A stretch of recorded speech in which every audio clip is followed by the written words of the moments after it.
Good morning. We starting about a week later than, or a few minutes later than I was intending to, but here we are live with the subject today being what should we do with a Thanksgiving as carnivores? This is something we talk about every year, and it's always going to come up, especially if you're a new person to carnivore or ketogenic diet. You're always going to wonder, well, what can I do on Thanksgiving?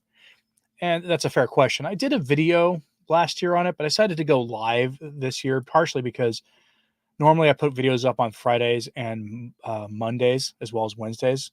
But I didn't put anything up last Friday or Monday because I actually had a cold. I had to preserve my voice for what. So if you'll forgive me for not posting recently. But today, let's talk about Thanksgiving. You can tell from my thumbnail on this that I'm a big fan of beef ribs. Anybody who's watched my channel for a long time knows that I like traditional Texas style barbecue, beef ribs, brisket, that kind of thing. And I think beef ribs are highly underrated, especially beef plate ribs. I will show you here what I'm talking about when it comes to beef plate ribs, right? So this is from the website grillinwithdad.com, which will give you some basic how-tos on how to do this.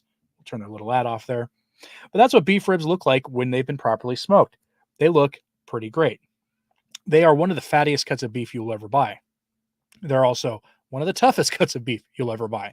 So if you have a pellet grill or a charcoal grill or something, you pretty much have to slow cook them. You could do it in a crock pot or in your oven at low temperature. I recommend personally going with a grill if you have one.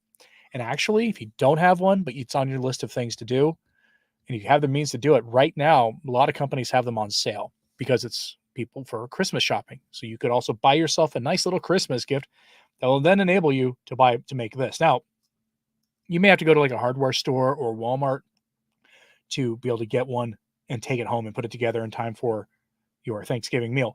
But it's trust me, it's worth it. It's like carnivore diet on easy mode at this point when you do it. Um, Beef ribs, if it looks like brisket, well, that's because beef ribs are often called brisket on a stick. And it's, I think, one of the easiest ways to do a good carnivore diet. That's one thing we're going to be doing in my household. I have bought a turkey. I will have probably stick to probably the breast or maybe the leg or something. I don't know. I'll have a small amount. Turkey's a traditional thing. I know how to make a turkey taste pretty good. If you're worried about, being poultry and the nastiness that comes with a conventionally raised poultry, I would worry more about I'd look at getting a pasture raised one or something. I got a normal turkey. They're 98 cents a pound right now over at one of the local grocery stores. For pasture raised organic, or I have a friend who's actually going to go hunting and he's going to go get a turkey off a wild turkey, like literally a wild turkey. And he's going to do it the way, the pilgrims did. So that'll probably be a much better turkey than anything most of us will have on Thanksgiving. But I'm going to do a turkey as well for my kids, my wife, and I'll have some of it myself. But what else would you have? I've seen here in the chat that when I had this scheduled, that someone said they're going to do beef and salmon for the holidays. If you can get some wild caught salmon, that could be really good, as well as some oysters and liver mousse with pork rinds for dipping. That's a good call. I would also suggest a hollandaise sauce for people. Hollandaise usually has a little bit of lemon juice in it, but you can use vinegar. There's technically another name for it when it's vinegar, but it still creates a thick sauce, and you can season it as you like. Plenty of recipes out there. It tastes wonderful on the poultry. It tastes wonderful on pork. I've had it on steak. It's great. It's wonderful. And it's a carnivore condiment and a carnivore dip. I would suggest that as well. William McCartney says he's going to be fasting most of the day. Well, that's an interesting way to use your Thanksgiving, but more power to you. I will suggest also for those who are worried about a dessert option, you have here this is from a steak and butter gal. I've got it muted so I can just show you what. But if you look at that, that's that's her. If you can eat eggs, this is what I would do for dessert that day. This is her traditional Chinese style egg pudding, and she has a video here, which I will put here I will put this in the chat here for people so they can actually have it if they want. Southern Carnivore Living says, never understood why turkey season is not at Thanksgiving. It probably has to do with their reproductive cycles and, those habits of theirs. But the friend of mine has a cabin with private land, and so he can harvest a turkey if he so chooses. Dalek says he's going to do a Cajun fried turkey. Is that going to be like, how do you mean Cajun fried? Are you going to be like Cajun seasoning it, or are you going to be deep frying this thing in oil? And how are you going to deep fry it in oil? I did some chicken wings recently in tallow, and they were magnificent. We don't use plant oils here in this house much at all, like especially not the nasty ones. Thomas Hellman says after almost 5 years, you can eat anything on the table and have a spike in glucose. Wow, that's cool. I wish that was the case. My weight went out of control when I added some dairy back in, so now I'm so fine tuning things now because I've got something I need to lose weight for by early February. So getting it back after the tornado hit my town and sent everything out of control. One of the things I like the idea personally of doing oysters or clams if you can get them. A lot of stores will have them in the frozen food aisle, and they're like flash frozen on the boat when they're caught. So just look at how to cook them properly. They're super nutritious. When you're eating clams or oysters, you're eating the whole animal. So if you're into nose to tail eating, there gets nothing more nose to tail than eating oysters and other kinds of traditional shellfish. Dalek says Cajun seasoned since I'm still trying to find out how to efficiently fry, but you can do an injection to help with the juiciness and flavor. Also Memphis style dry rub ribs. If you like pork ribs, that's a good way to go. I prefer beef ribs myself. You know what I could do? I have two pellet grills. I have like a tailgating one, and I have my larger one. And I'm going to oven roast our turkey this year. I've done it smoked before, but I'm going to do a pellet. I'm going to do a oven roasting. And I could do the big plate ribs if I can get some. I went to Costco and all they had were like not the cut short ribs, but like the more thinner beef ribs. And I bought them so I can have beef ribs one way or the other. But I'm gonna go back to Costco in the next few days and see if I can find some plate ribs. If I can get some plate ribs, those are the big ones like I showed you here a moment ago, and I'll bring them back up on screen for those just joining us. This is from Grillin' with Dad. I mean, take a look at that. Those are beef ribs.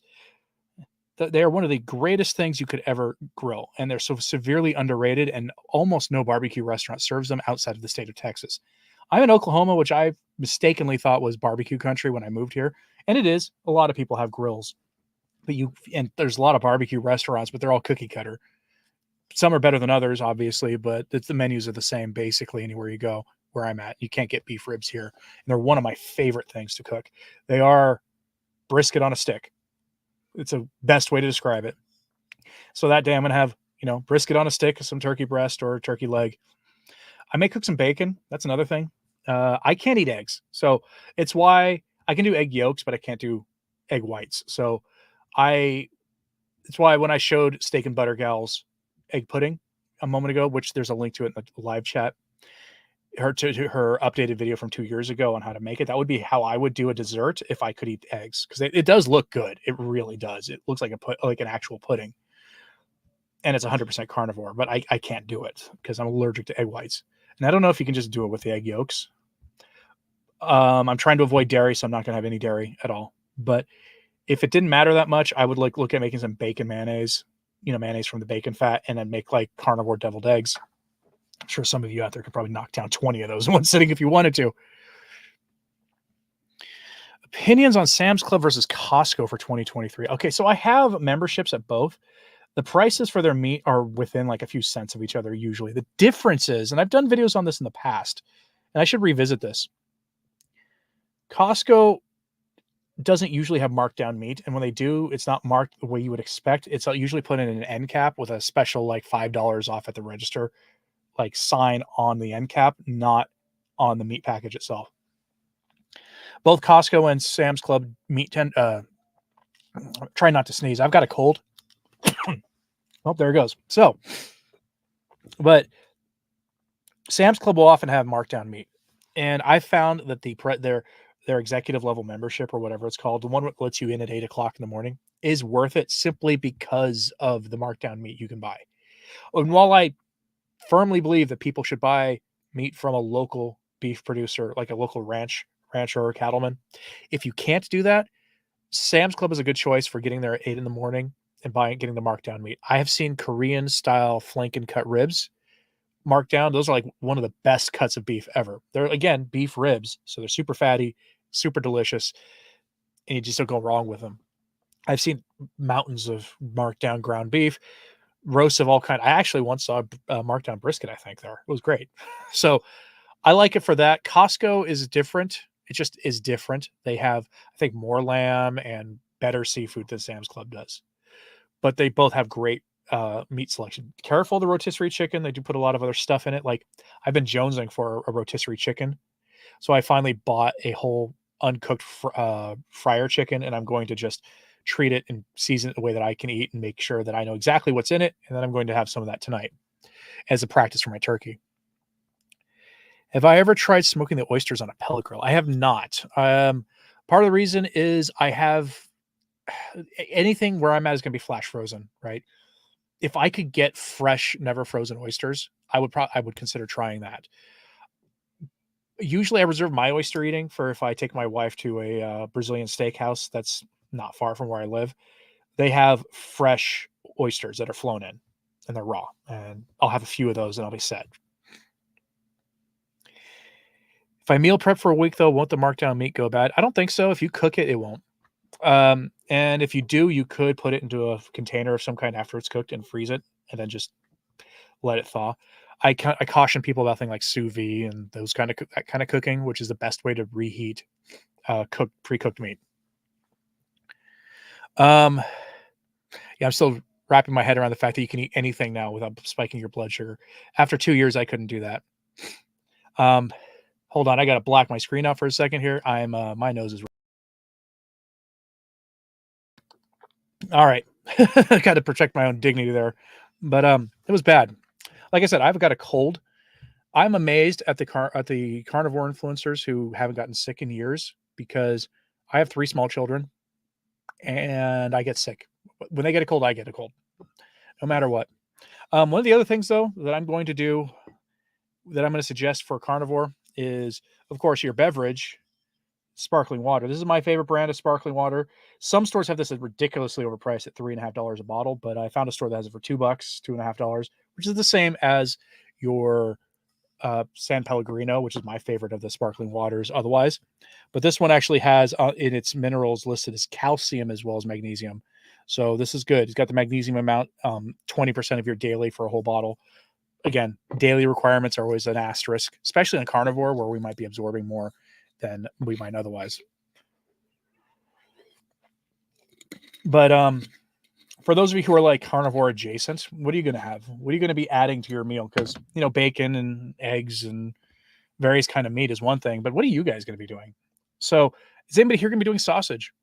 Making your own sausage? Or is there a brand of sausage you buy that you trust whose ingredients are clean enough that you're willing to do it? When you do a stricter carnivore diet, it becomes hard to do clean sausage, because where do you find it? I found Walmart has one product by one brand that is clean enough that if I'm really craving sausage, I'll have that, and that'll take care of it. Dalek is going with bacon, seared green beans. Well, if you're doing keto, that's probably pretty good. Let me guess, seared in bacon grease, and then maybe some chopped bacon on top. I can see doing that. Back to your oysters comment on a grill. I like to do, when it comes to seafood in my grill, I've done a lot of salmon. I'm from the Pacific Northwest originally, so the barbecue culture up there is weird.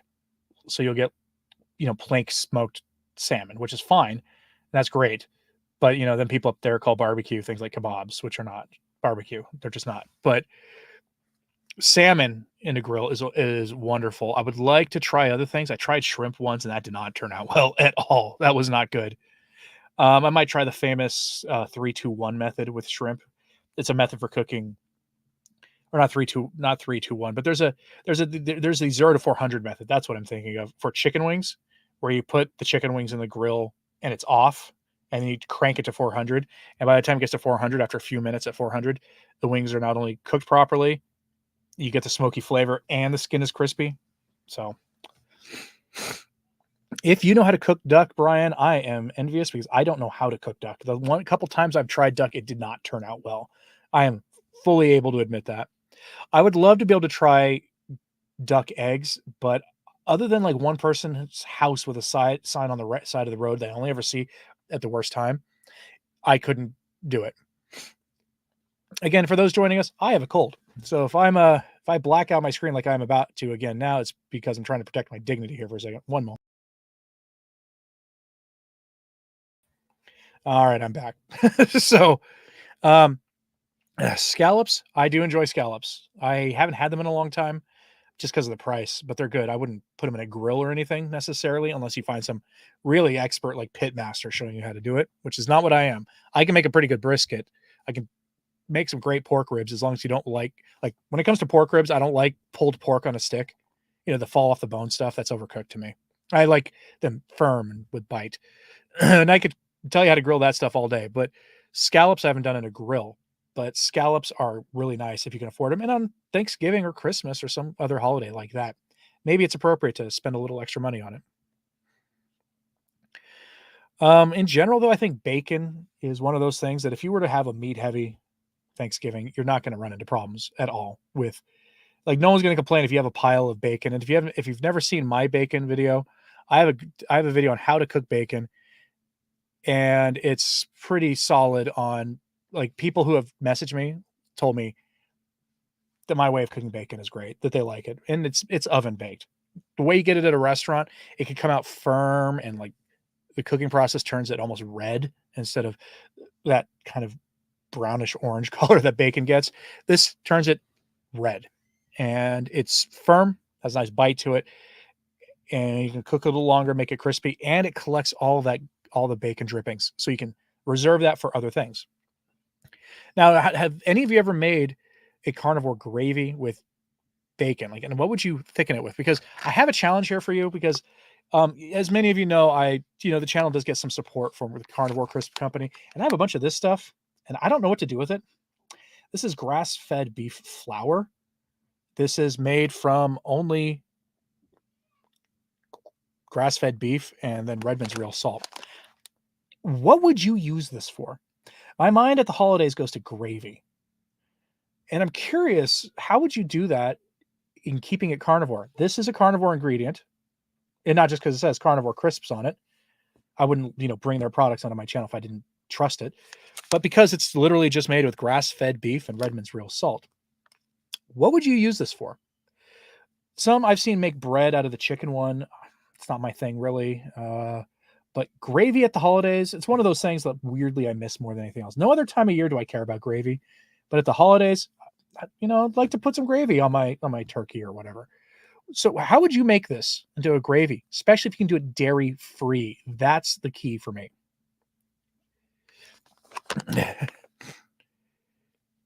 My wife is in the chat from her YouTube channel saying the kids would love bacon on Thanksgiving. Well, I'm thinking again of going back to Costco and buying, the half pig of bacon that they sell there, or maybe the thick sliced pork belly that's bacon sliced, but it's like that thick. Maybe that. Alex says he'll let me know what to do with the flour. Do you think turkey produces too much liquid to cook in a cast iron? Are you talking about a cast iron like roasting pan? I've never seen a cast iron roasting pan, but it does produce a lot of liquid, including a lot of dripping. But what you could do is put it on a grate, right? You can get a cookie grate. Probably go look for something that's rated for something as heavy as a turkey. Like our turkey is going to be 14 pounds, which is not much for a turkey actually, because it has a lot of liquid in it. There's a lot of bones, and then of course you save the bones to make yourself a nice, bone broth for later, because we head into the winter months to have a nice warm drink. But do I think it's too much liquid to cook in a cast iron? I mean, you're not going to pan fry it unless it's a cutlet or something. But any kind of roasting pan, you're going to want to elevate that bird so it's not boiling in its own drippings. Otherwise, that gets too tender and almost inedible from how it is. So you want to get a nice roasting pan with a grate. I haven't taken a good look at them yet at Walmart this year, but they now have out their countertop roasting ovens that are clearly meant for turkeys. I'm considering picking one up just so that I can have the oven used for the other things that we'll be doing, because I'm the only strict carnivore in the family. The rest of the family members are, waffle back and forth between keto and not, or, doing their own thing. Dalek says 5 pounds, 80-20 ground beef, 1.5 pounds shredded cheddar, half a 12-ounce jar of pork panko or beef flour ratio.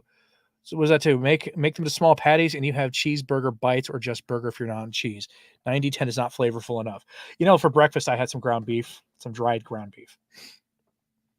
Not dried, but it was 93% lean ground beef that added a little bit of bacon fat to, and it was fine for me. And then some strips of bacon on the side. But yeah, for most people, that's for what you're talking about making.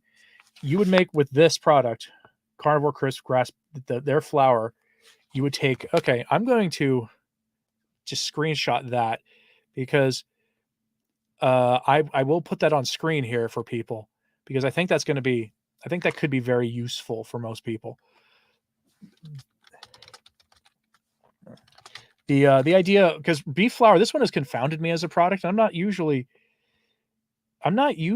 having a problem with that kind of thing here, but right now it does look like can't seem to find that. Okay. Well, I'll figure it out at some point, but this is clearly meant for cooking more than just breading things. Both of that and the chicken flour are clearly meant for that. But my instinct on dieting has always been when cooking for myself to keep it simple as possible. Like I just had ground beef and bacon with a little mustard this morning, right? I'm going to make a rotisserie chicken later. Well, a roasted chicken, and I'll have some of that tonight and some tomorrow.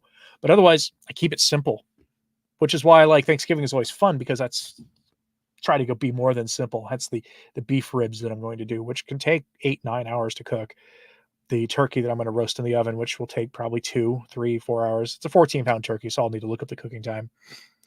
But, for those joining us a little bit later, again, I did remind people that Steak and Butter Gal has this. The link is in the chat, so if you want to go scroll through it again, this is her updated silky egg pudding. She put this recipe up 2 years ago. And if I could eat eggs, I would. Because that looks like it would be a very fun dessert. That would be a crowd pleaser.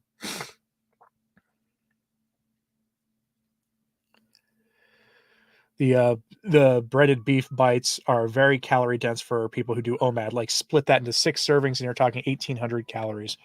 For those who, by the way, who want to get these, you can go to. I'll put a link where you can get those in the chat because I know that somebody's going to want to get the beef flour, and they also have a bread. They have a chicken one too. So there's a link. Check out Chef Jean-Pierre for how to cook duck. Excellent recipe. Yeah, if you're looking for a traditional, if he's a traditional French chef, will definitely tell you how to cook duck properly. If you can handle like some of the Asian seasonings, you can also look on how to do some Asian cooking because they tend to use a lot of duck too. Some of the best duck I've ever had was at a Chinese restaurant. It wasn't drenched in sauce. It was just thinly sliced, roasted, and the skin was on, and it was crispy, and it was magnificent. And it wasn't Peking duck either. Peking duck I watched a video recently on how Peking duck is made, and it's brined in the thought of non-carnivore things, we'll say. But what about you? What about you folks? What do you think? Is there anything I'm missing from my Thanksgiving menu besides, stuff for the non-carnivores in the family? Turkey, bacon, beef ribs. Should I add some pork ribs to it? If I go the right morning to the Walmart over here, I'll find racks of pork ribs marked down to like $8 for a rack. What else would you add? Let me know before I end this live stream. I tend to keep my live stream short. It's a general rule. I'll try to have a regular video up on Friday if I can. Again, I've got a cold and it's,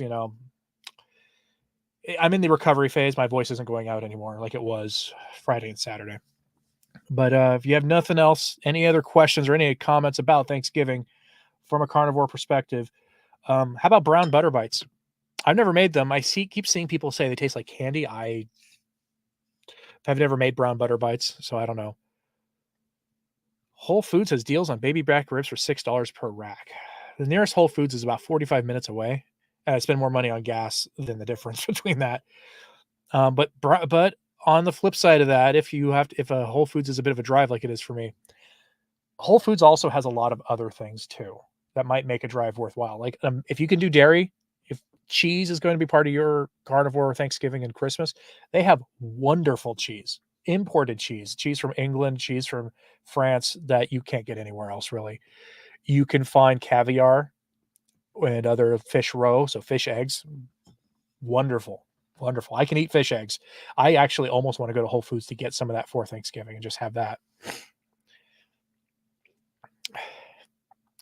I do agree with you, Dolores. That's the point of Thanksgiving, at least in my mind. So, well, with that, Brent Atwood says, I'm all about the standing rib roast for holidays. Okay. I have a video on how to make a standing rib roast in a way that's different than other people's. You should check. Let me see if I can find my rib roast video, because I will put it in a link to that so you can take a look. Okay. Well, I do. If you're not familiar with the 0 to 500 method, or the 500 degree method, where you put the roast in at 500 degrees for a certain amount of time per pound, and then you turn the oven off and you keep that oven closed until it's been in there for like 2 hours or whatever it is. That's how I do it. And it's like the best way I've ever done a rib roast. That's how I do. That's how I would do it. That's my Christmas plan in general. In fact, I need to go talk to the rancher I buy things from. I haven't talked to them in like 3 months. So I should go visit them and see if they're taking orders for standing rib roast. And if they're not, then I'm going to have to look for another way. Anyway, folks, thank you very much for tuning in. My apologies for not having a video over the last almost week, but I have been sick. So we will return to our regularly scheduled posting here shortly.